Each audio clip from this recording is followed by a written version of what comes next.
Of really crude do-it-yourself machining.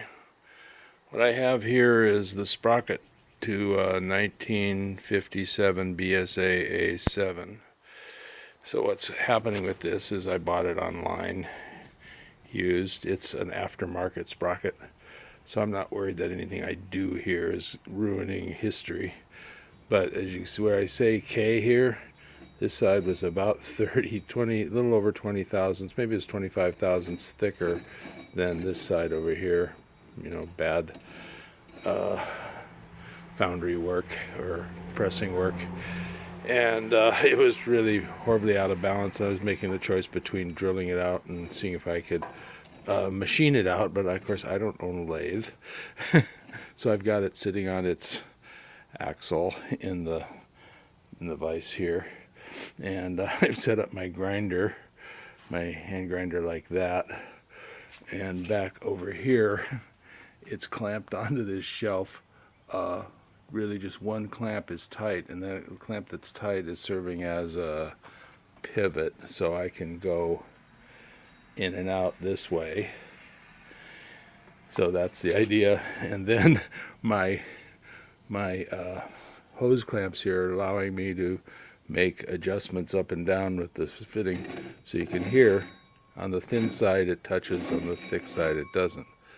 So what I'm going to do now is turn it on, and you'll see how it sort of becomes its own lathe. It's going to be loud. This is a warning, it's going to be loud.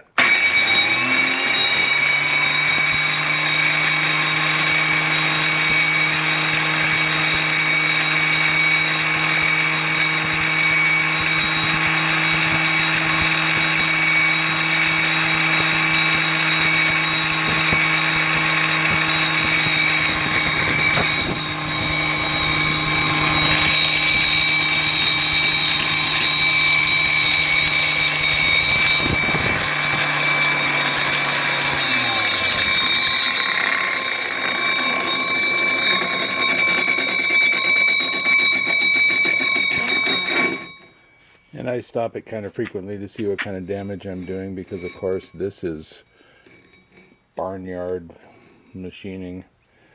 I'd call it hillbilly, but I have more respect for hillbillies than this. I think they would probably do a better job. I haven't gotten to the... I did a little bit previously and got to the outside, but I've got to take more off and see how that goes. I had been trying to do it with the cutoff blade was in there. Sorry, that's out of focus. But that's it. That's my hillbilly. Back again, respect to hillbilly engineering machining approach.